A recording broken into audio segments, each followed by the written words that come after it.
George Christie, a figure closely linked to the Hells Angels, built his formidable reputation through shrewd leadership, fearless challenges, and an unwavering commitment to safeguarding his fellow members. While some resorted to violence without purpose, Christie approached conflict as a strategist, recognizing the strength of deliberate aggression. He masterminded crucial confrontations with rival gangs and skillfully dodged law enforcement for many years, leaving behind a legacy of both fear and admiration. His ascent within the notorious outlaw organization was characterized by ruthless choices, making him one of the most dreaded Hells Angels in history. Let's delve into the life of George Christies and what makes him a remarkable figure in Hells Angel Club.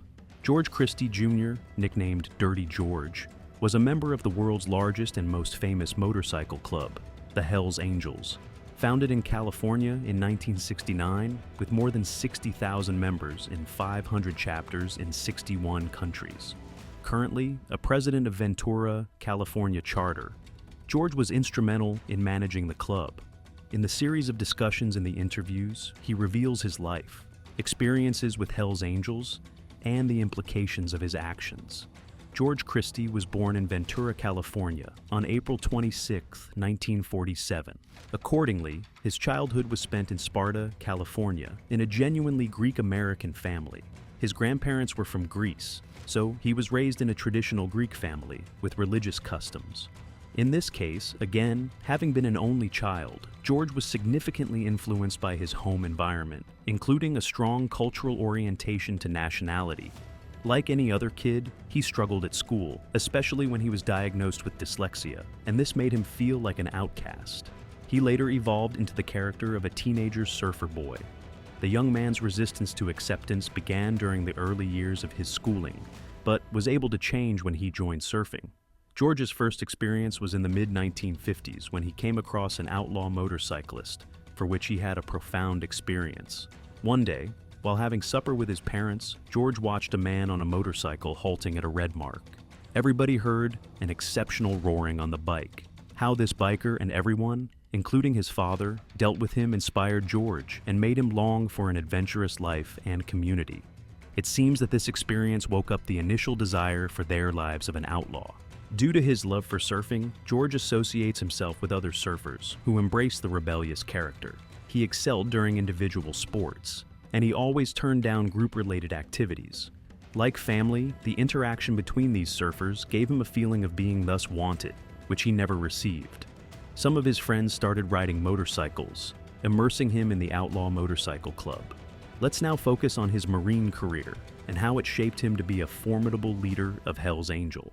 George was able to join the Marines immediately after finishing his high school. However, he couldn't last long in the military, as he had disagreements with a gunnery sergeant, to the extent that George narrowed down their conflict by challenging the man to a rifle competition. This led him to court-martial, which in this series of events changed the course of his life. Before getting orders to go to Vietnam, George was involved in an incident that saw him leave in the care of the Navy intelligence officers. They were able to offer him a position with the Department of Defense to serve in the communications arm, specializing in correcting problems of a flap during the Cold War period, particularly about the surveillance of submarines. He remained there until 1978, when his affiliation with the Hells Angels required him to make a critical decision. The Department of Defense discovered that George was the leader of the Los Angeles Hells Angels chapter and told him he could not have a security clearance and be part of the club simultaneously. The decision was easy considering the options where George had to choose between his government job and Hells Angels. The man left his secure government job behind and joined the club. What awaited George Christie in the club was a more significant role than he could have imagined. Let's now explain some of his main roles in the club.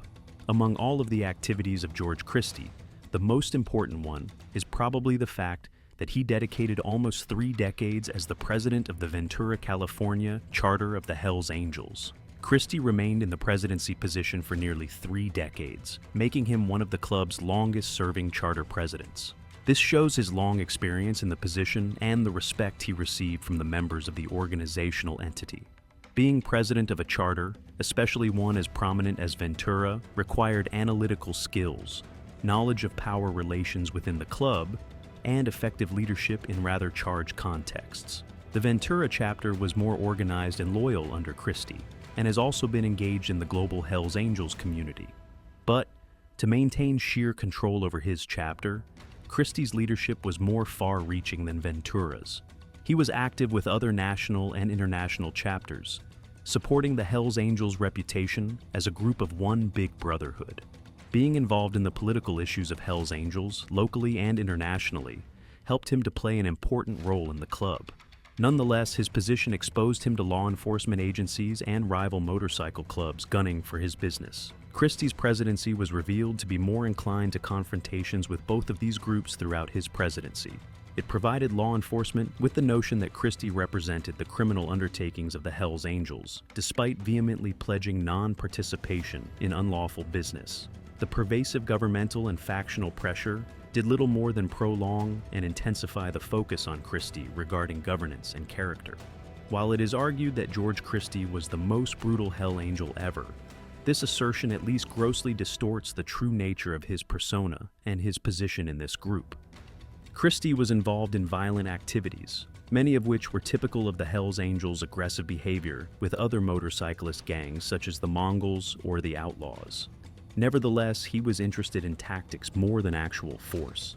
In various interviews in his autobiography, Exile on Front Street, My Life as a Hells Angel, and Beyond, Christie gives a picture of a man who did not belong in the dark without knowing how abreast of growing public awareness he had to be. He did not consider himself as a Cossack and a true Bolshevik, but simply as a brutal dictator who understands what has to be done, and when it is possible to resort to discussion. Christie said he did his best to prevent conflict within the club. Violence was often a final option. On the other hand, his opponents assert that such a portrayal is an effort to sanitize some of his more aggressive activities associated with the club. It is widely accepted that Christie played a significant role in numerous confrontations between the Hells Angels and rival organizations. Whether mediating peace or preparing for conflict, Christie frequently found themselves at the heart of these disputes. His leadership guided the motorcycle club through some of the most challenging times in its history, including conflicts with other clubs and internal disagreements.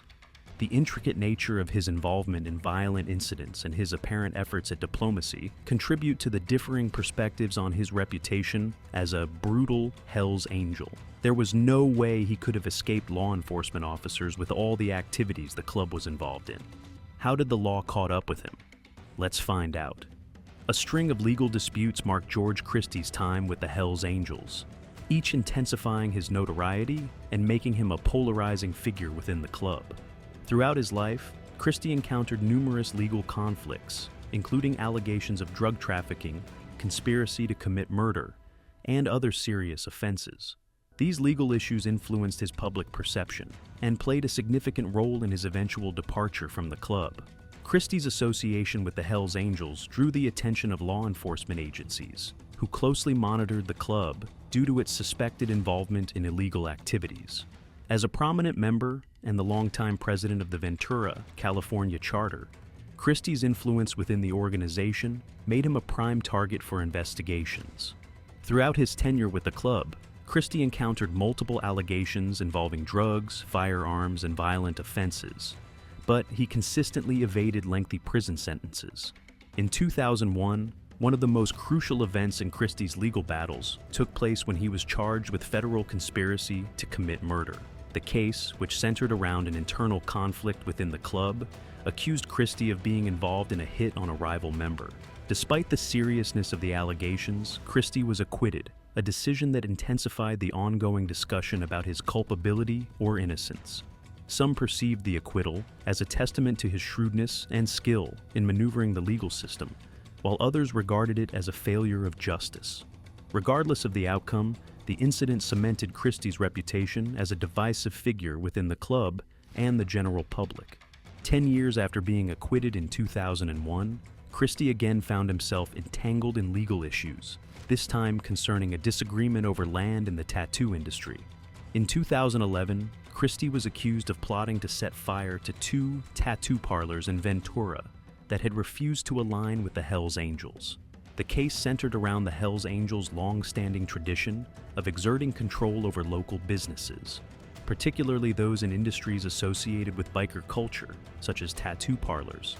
Prosecutors claimed that Christie had orchestrated the attacks to punish the shop owners for refusing to comply with the club's authority. Although the charges were eventually lessened, Christie faced consequences for his actions. He received a 1-year sentence in federal prison, which, though relatively brief, marked a significant turning point in his life. While not as serious as his prior legal troubles, the firebombing case represented a crucial juncture for Christie. It was a moment when the realities of his association with the club began to confront him, compelling him to face the repercussions of a life spent teetering on the edge of legality. Let's now delve into his transformational journey after prison and beyond. For many individuals, prison often serves as a breaking point, a venue where allegiances are tested and personal beliefs come under scrutiny. However, for George Christie, incarceration transformed into a period of self-reflection. During his time in prison, he started reassessing his life, his position within the HELLS Angels, and the principles he had upheld for so long. This time for contemplation became critical, as it set the stage for his eventual exit from the club. Although brief, Christie's stint in federal prison profoundly influenced his perspective. The solitude allowed him to detach from the tumult of his life and reflect on his past decisions. During this phase, Christie began to challenge the notions of brotherhood, loyalty, and the outlaw lifestyle that had long characterized his life. He reportedly began to notice flaws in the HELLS Angels code, realizing that the loyalty he had once extended to the club was not always returned. Upon his release from prison, Christie had transformed from the fervent outlaw he once was. His incarceration had shaped him into a more introspective and philosophical individual, someone beginning to contemplate life beyond the biker community. The principles of brotherhood, loyalty, and rebellion that had once been his guiding lights now seemed less definitive, giving way to an emerging aspiration for personal redemption and a life free from the looming threat of legal consequences. George Christie's decision to depart from the HELLS Angels in 2011 is a significant point of contention. After decades as a key figure in the organization, this move surprised many of his fellow members. Leaving a motorcycle club like the HELLS Angels is no easy feat. It is frequently perceived as an act of betrayal, and those who exit are often met with suspicion or hostility. Christie has articulated that his choice to leave stemmed from a desire to escape a life rife with violence and criminality. He asserted that following his prison term, he sought a life that the constant threat of legal troubles or physical danger would not overshadow. Nevertheless, many within the HELLS Angels interpreted his exit as a display of weakness or treachery, believing that you were committed to life once you joined the Brotherhood. The details of Christie's departure remain somewhat unclear. Some reports indicate that he was ousted from the club due to conflicts with other high-ranking members, while others suggest that he exited on his own accord. Regardless of the circumstances, his departure marked a pivotal moment in HELLS Angels history and added complexity to his legacy. While some viewed his decision as a form of personal growth, others perceived it as a betrayal of the values that had shaped his identity up to that point. After departing from the HELLS Angels, George Christie has worked on transforming himself in several ways.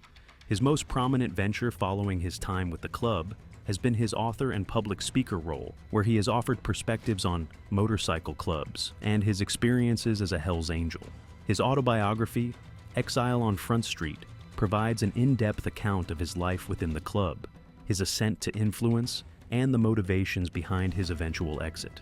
The book delivers a unique insider's viewpoint on a realm often kept under wraps. Beyond his writing, Christie has participated in numerous media initiatives, such as the television series Outlaw Chronicles HELLS Angels, where he took on the roles of narrator and on-screen personality. Through these appearances, he has worked to craft a public persona that depicts him as a reformed individual willing to discuss the more troubling aspects of his past candidly. Nevertheless, life after the HELLS Angels has been without obstacles for Christie. Despite his efforts to separate himself from the club, he remains a polarizing figure, with his history continually casting a shadow over his current life. Some former HELLS Angels members accuse him of leveraging his past associations for personal benefit, while others view him as having turned his back on those who had backed him for many years. The legacy of George Christie is likely to evoke debate for many years ahead. For some, he embodies the essence of being a HELLS Angel, devoted, resilient, and fearless in facing adversaries and law enforcement. Conversely, some view him as a man who exploited his position within the club for personal gain, ultimately betraying the organization that had given him power and influence. What stands out is that Christie's narrative is complex and contradictory. He has been a figure of both fear and respect, someone who has experienced love and disdain. While his reputation for violence is undoubtedly a significant part of his identity, it represents just one facet of a life shaped by leadership, fidelity, and a quest for personal redemption. Ultimately, the storyteller's perspective will shape George Christie's legacy. Whether he is remembered as the most vicious Hell's Angel in history, or as a leader who attempted to navigate the intricacies of outlaw existence with strategic thinking, will vary from person to person. His life, much like the world of the Hell's Angels, exists in a spectrum of gray, where loyalty and aggression, camaraderie and treachery intertwine to form a contentious and enduring legacy. Despite his exit from the Hell's Angels, George Christie significantly influences contemporary biker culture. He connects the traditional outlaw biker community, grounded in rebellion and anti-establishment principles, and the more publicly visible incarnation of motorcycle clubs that have developed recently. His involvement in media initiatives and his willingness to discuss his past have fueled the public's growing intrigue with motorcycle clubs, for better or worse.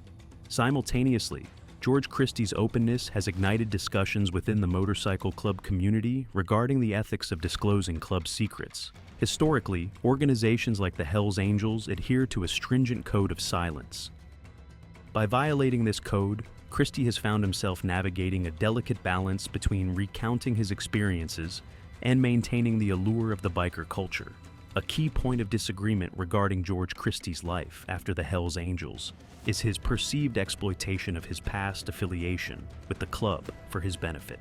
His transition into the public eye, through books, television appearances, and public speaking, has elicited both intrigue and resentment, particularly among biker users. For some, Christie's actions signify a breach of the outlaw code, which prioritizes loyalty, confidentiality, and a strong sense of camaraderie above all else.